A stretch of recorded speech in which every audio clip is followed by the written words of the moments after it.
Hello and welcome to Why We Are Christians. My name is Kent Philpott, pastor of Miller Avenue Baptist Church in Mill Valley, California. And way back someplace in the east is a man by the name of John Turner. I suppose I should say Dr. Turner. And we're going to be talking with him and find about who he is and what he's up to. So John, tell us where you're at right now. So I live in Northern Virginia. And by the way, I do prefer John rather than Dr. Turner because my wife's a medical doctor and I'm a useless doctor. So I'm not a big fan of academics claiming the doctor title. I agree. Me too. I teach at George Mason University. My training is in the history of religion in the United States. I end up teaching classes about all sorts of other aspects of American history and the history of Christianity. And that's what I do in a nutshell. I also belong to Burke Presbyterian Church in Burke, Virginia, and I'm married. I've got one daughter and one dog. Those are the essentials. Well, great. Yeah, I got my doctorate from San Francisco Theological Seminary, which is a Presbyterian seminary. So let's go back and a little bit about history, about who you are, and so on. And so you've always lived back east there? Yes. So I mean, not always, but most of my life's been in the East. I grew up outside of Rochester, New York. My dad worked for Xerox, which alongside Kodak was one of the two big companies that sort of undergirded the Rochester economy. He was a chemical engineer. So I grew up there, came of age in the 80s and early 90s, was really a super nerdy kid. When I was young, I just loved things like calculators and baseball statistics and baseball cards and things like that. But I had a great childhood. It was a great part of the country to grow up in. It was a suburb where you could just go out and play outside and not worry about safety or anything like that. Okay. So brothers and sisters? I have one sister who now lives in Park City, Utah. Okay. All right. So when you're going to school, did you play in any sports, John? So I already told you, emphasis on the nerdy. I did play tennis, which is sort of the sport that nerdy people do. Yes. And so later on in life, my wife's family, they're all big runners. So I got into running after I was done with high school. Kind of wish I'd done that in high school because I didn't have any skill, but you don't really need skill to run. You just need endurance. That's right. Okay. So what was was your family Christian oriented or? So great question. So my mom is a lifelong Presbyterian and believer, somebody who knows the Lord. She's a longtime Bible teacher in her congregation. I think one of her role models, I don't know if this name will mean anything to you, one of her role models is a woman named Henrietta Mears, who was a Sunday school teacher at Hollywood Presbyterian Church back in the 30s, 40s, and 50s. Just a bastion of evangelical Christianity in the LA area. Okay, I can picture the church in my mind. Mm-hmm. When I lived 15 minutes away from Hollywood, and the street we would come down into Hollywood Boulevard was right by the Presbyterian Church. I know the church. I've seen it well. Yeah, it's a beautiful church. I've been there once. Yeah. My mom didn't have any association with that church, but that's the kind of person she was, someone who was a real pillar of faith and Bible teaching at her local congregation. My dad, on the other hand, he was English. His family were very nominal Christians in the Church of England. He's not.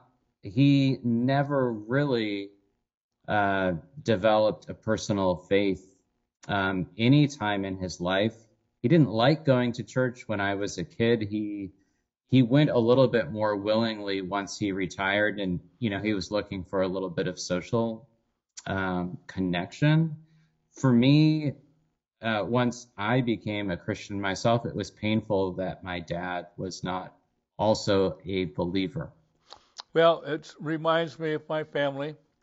My dad, when I was 15 years old, became a Christian, Billy Graham crusade in L.A., and my mother never did become a Christian. She always stood against it. So I understand a little bit about that. Was very similar to yours. Your parents divided on that. But so where did you go to college after you got out of high school? So I went to Middlebury College in Vermont, which is where I met my wife. I met her at an InterVarsity Christian Fellowship picnic. InterVarsity, and I remember that group. Great, great, great thing. InterVarsity, you bet. Is InterVarsity still operational, John? Do you know? It is. So there's an InterVarsity chapter at my university.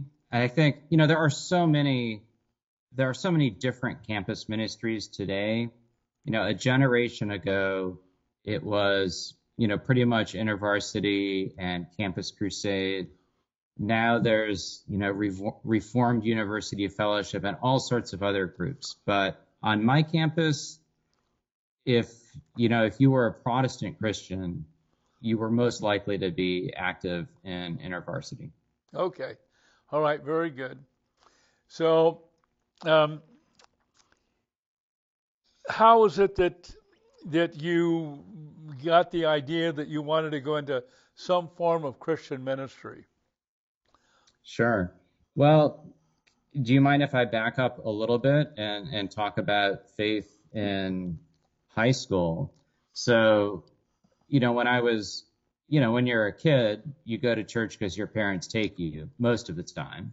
Yep. And, especially if you grow up in a Presbyterian church, there's not a lot of pressure to articulate a personal faith at a really young age. And so I went to church. By the time I got into junior high, I was sort of tired of being dragged to church. So I'd fight with my mom about it. Then I started to see some older young men, older boys in the congregation who had developed a faith of their own, and I could see the difference it made in their lives. And through their example and through the example of the Young Life ministry leaders in my area, I got interested in deciding for myself whether I wanted to be a Christian. I think for me one of the decisive things was also I did have a strong sense of my own sinfulness. Like that was pretty easy to be convinced of. And so that made me want a savior. And I could see the fact that faith in Jesus Christ was transformative in the lives of some people that I admired. And so for me, that kind of helped me. That helped me place my own faith in Christ rather than simply being dragged along to church. Okay. Now, this is not going to fit in exactly right, but I've been trying to tell people how it is that I contacted you. I wrote a book review in Christianity Today. I think the review is about evangelical ministries in Colorado Springs. all of these Christian ministries in the second half of the 20th century that were really committed to what I call winsome forms of evangelism, groups that really made Christianity attractive to young people in particular. Okay. And I would suggest to folks that are watching the program or listening to it to check out Christianity Today. It is a super straightforward, right on, solid Christian publication with articles by some of the greatest Christian minds in the country. So anyway, I'm glad to get that straightened out, John. Now let me ask you this. Now, I'm going to, in a minute, I want to turn and ask you to describe the history of Presbyterian. But were you baptized? And if so, how were you baptized? So, given that I grew up Presbyterian, this won't shock you. I was baptized, but I don't remember it.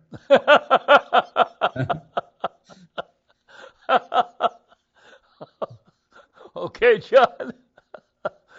That's good. That's the first time I've ever heard that. You don't remember. But you got baptized somehow or another. Now, do you have to get dunked in the water to get baptized, or is a little sprinkle on the top okay? So Presbyterians, you could, if you got baptized when you were a bit older, you could get immersed, but customarily people get sprinkled. Okay. All right. Very good. Now here's what people listening to this, and I was thinking about this while you were talking, and it's a little divergent, but not too bad. Could you give us a little history of the Presbyterian Church? Where, when, and who? So that's a great question. So Presbyterianism grew out of the Church of Scotland. The word comes from the Greek presbyter, which means elder. And the idea is governance by elders rather than by bishops. So in the context of the Reformation, reformers in Scotland who had been influenced by John Calvin in Geneva reformed the church in Scotland in accordance with those principles. So really, this tradition comes down, I would say, to two things.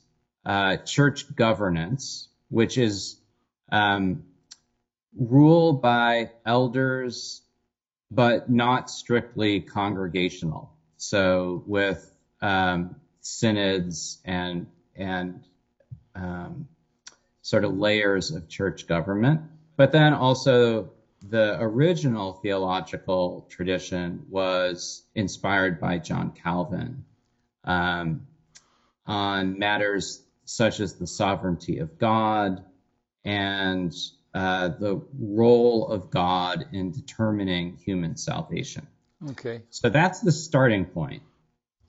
In practical terms, not a lot of Presbyterians today, unless they belong to specifically sort of new Reformed Calvinist branches of Presbyterianism, not a lot of Presbyterians probably know anything about that history or theology.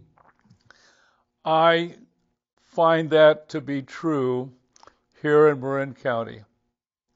I find that to be true. Yeah, so there's been some major changes in the Presbyterian Church, hasn't there?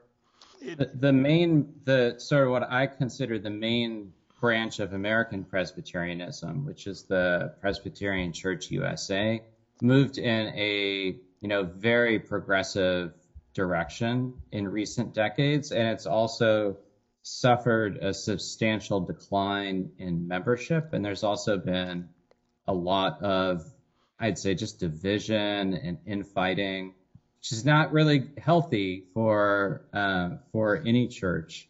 So that there have been a lot of schisms and a lot of splinters. I used to care a lot about sort of the denominational politics, and I have to say, for better or worse, at a certain point in my life, I decided that if I'm satisfied with the healthiness of my own congregation, I'm not gonna worry about too much else. And I don't know, I'm not sure that's the right Christian approach, but um, at a certain point, you can only be you can really only influence and experience what's directly in front of you. Exactly. Thank you for that, John. Um, I've been, I was independent for a long time, uh, wild-eyed, charismatic, although converted in a Baptist church and so on, and been pastor of a Baptist church here for 41 years, and but I see the same thing happening with Baptists, a deterioration, a moving away from, and a real change occurring. That I followed what you're saying with Presbyterian, and I think that other denominations have as well, Methodist, Episcopal, et cetera, et cetera. So many, uh, and maybe we got to have another awakening coming, John. Well, you never know. There's actually, this is very off topic, but there's data that suggests that young people are no longer growing less religious. Say that again. So, for decades now, the trend in the United States has been for young people to be less affiliated with religion, and specifically with Christianity. The last 4 or 5 years, that has sort of stalled. It's no longer the case that young people are increasingly becoming less religious. It's not necessarily that they're becoming more religious, but I do think there's been a little bit of shift in youth culture toward interest and affiliation with churches. And there's been so many other spiritualities that have risen Mm-hmm. in more recent years that are enticing. I like to say in Mill Valley, there are more Buddhists and Hindus than Christians now. Yeah. Well, I also think a lot of young people are open spiritually, but very suspicious of institutions. And that both presents opportunities and challenges for churches. I think it's not impossible to engage young people in conversations about spirituality and faith, but it's hard to get them to join institutions. I agree, John. I think this is the first time I've ever talked about this with anybody on this program, but it's something that worries me. But I think to myself, Kent, you don't be worried about that. I think about the First Great Awakening in the 1740s, how Christianity had just nosedived, just nosedived, and all of a sudden we had the First Great Awakening in America. And so it's not atypical, not something to get disturbed about. We wait upon the hand of God Exactly. to do that. So you would describe the primary Presbyterian theology as, would you describe it as Calvinistic? Historically, yes. Historically, yes. Okay. I have to say at one point I was a 4.5 Calvinist. 4.5. I was a 5-point Arminian. Then I moved to a 4.5-point Calvinist. And then I embrace both. I see both. Does that make any sense, John? It does make some sense because, I mean, at the end of the day, systematic theology is an attempt to create human language and logic for things that have large elements of mystery in them that are not easy for us human beings to grasp. Yeah, that's for sure. Uh, it it's growing increasingly difficult, I would say, in our Marin County for an individual, particularly a young person, to identify as themselves as Christian. I see this, and so many other the enticing, very spiritual kinds of practices, which I view as quite dangerous. And so we've got 7 minutes left, and I don't want to get off on until the second program, John, with the thing that we really want to talk, that you want to talk about, and I want to hear about, the history of Christianity. You know, to go through, and the reason I think it's so important because so very few realize what the history of Christianity is. In fact, I was talking to my son Vernon here just before the program. We want to start a second program, and I'm going to suggest to him that it be all about church history, the history of Christianity. And so, anyway, anything else that especially you want to talk about before we get into the next program? I think maybe I would just share, you asked a little bit about my trajectory in and after college. So when I was in college, I was active in InterVarsity Christian Fellowship. I thought about a few potential careers. I thought about teaching either at the college or the high school level. Thought about ministry, so congregational ministry. Also thought about law school. I think for me, I ultimately chose to become a university professor because I love both teaching and writing, and there are actually amazing, as you know, there are amazing pastor scholars, and you can pastor churches and write books as you have done, but not a lot of people can do that. They both take a lot of time, and I had this, since before college, I had this love for history. So one of the books I read in high school was a biography of Martin Luther. That just blew my mind. Yeah. Because I think partly, a lot of people, at least in school, they don't like history because it's just, names and dates and memorizing things. But, this guy, Luther, he just came to life in this biography as, someone who had spiritual struggles, just like ordinary people have. And he had really something akin to a conversion experience, like I was familiar with. And he had a love for the Bible that that I also had. And so that set me on a path of studying history in college. And for me, then getting a PhD in history and then teaching at universities myself, it gave me an opportunity to teach, which is great because it's fun being around young people and getting to have discussions with them. And then it also gave me time to, pursue things that I wanted to learn about and write about. So for me, it ended up being an ideal blend of pursuits.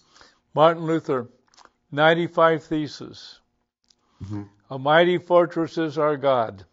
Mm-hmm. We sing that song quite a bit. It's a great, at our great mill. hymn. I mean, the theology that's in that hymn is incredible. Hmm. I mean, incredible.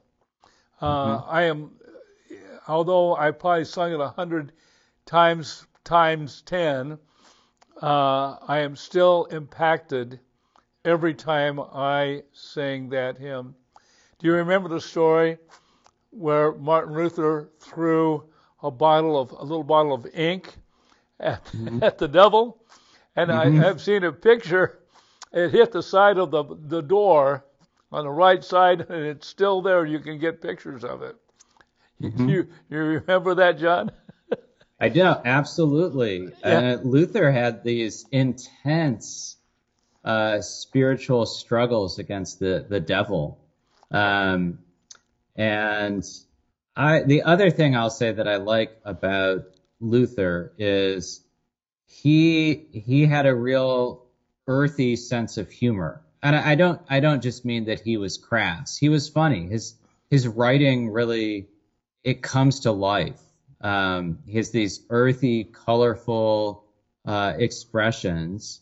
Um, and I will say, even as a Presbyterian, I much prefer reading Luther to Calvin because Calvin can put people to sleep. It's sort of, if you love Calvin, you love the majesty of his logic and his systematic theology. But Luther, the words just penetrate. Oh, they do. Yeah, I love singing that hymn. Try to get it into the Sunday morning service 4, 5, 6 times a year at least. But just to think about that and that era, the courage that he had to stand up against all that came against him, Mm-hmm. which was significant. And the story about the guy would bring this box in, and the coin would hit the bottom of the box, and a Right. soul would spring from from No, hell. absolutely. There's all sorts of corruption that in the church that Luther fought against, and yeah, I mean that's also a good example of Christians shouldn't hesitate to call out corruption and injustice when they see it in the church, even if it ruffles a lot of feathers. Exactly. It does. Well, okay, John, we've come to the end of the first program. We're going to look forward to the history of Christianity, why it's so important. So until then, everybody will be talking with John Turner very next program. So long.